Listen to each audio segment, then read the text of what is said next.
আজকে স্বাধীনতার 53 বছর পরেও পতাকা দিবসের রাষ্ট্রীয় স্বীকৃতি আসেনি।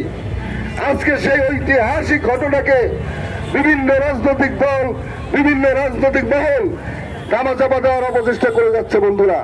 কিন্তু ইতিহাস কিন্তু কখনো ধামাচাপা দেওয়া যায় না। আমরা মনে করি দীর্ঘ ফ্যাসিস্ট বিরোধী আন্দোলনে দীর্ঘ 1.5 দশক এদেশের রাজনৈতিক দল, এদেশের গণমানুষ ফ্যাসিস্ট বিরোধী আন্দোলন করে এবং একটি পর্যায়ে এসে আমাদের দেশের ছাত্র জনতা, আমাদের সন্তানরা মাঠে এসে এই ফ্যাসিস্টকে হটিয়েছে। পাশাপাশি ফ্যাসিস্ট যখন 5 তারিখে দেশ থেকে চলে যায়, ঠিক 5 তারিখ রাতেই আবার সারা দেশ যারা দখল করেছে তারা কারা? আমরা চাই এই দেশটা দখলমুক্ত থাকবে। আমরা চাই যে 24-এর অভ্যুত্থানের যে চেতনা ছিল সেই চেতনার আলোকে বাংলাদেশ পরিচালিত হবে।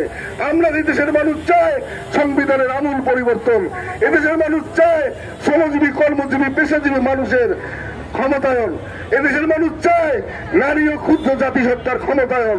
আমরা চাই আগামী দিনে এই রাষ্ট্রকে সংস্কার করে, রাষ্ট্রকে মেরামত করে চিহ্নিত যারা দুষ্কৃতিকারী ছিল, যারা গণহত্যা করেছে এদেশে, তাদের উপযুক্ত বিচার আমরা দাবি করছি। পাশাপাশি জুলাই আহত যারা এখনো আছে, যাদের সুচিকিৎসা হচ্ছে না, তাদের সুচিকিৎসার জন্য আমরা সরকারের প্রতি আহ্বান জানাই। পাশাপাশি জুলাইতে যে শহীদ হয়েছে সেই শহীদদের যে তালিকা আমরা পেয়েছি, আমাদের মনে হয় সে তালিকাও পূর্ণাঙ্গ না। আমরা চাই এই তালিকাকে আবারও বিচার বিশ্লেষণ করে এই তালিকাটি প্রণয়ন করা হোক।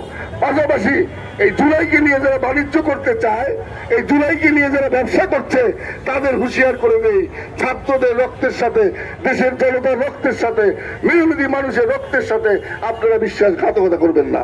আজকে মঞ্চে উপস্থিত আছেন জুলাই অভ্যুত্থানের অন্যতম নেত্রী, আমাদের দলের প্রাণপ্রিয় নেত্রী, যিনি ছাত্রদের সাথে এই জুলাই প্রতিটা দিন মাঠে ছিলেন, আমাদের দলের সিনিয়র সহসভাপতি এবং আজকে অনুষ্ঠানের যিনি মুখ্যমন্ত্রী প্রধান অতিথি মিসেস তানিয়া রস।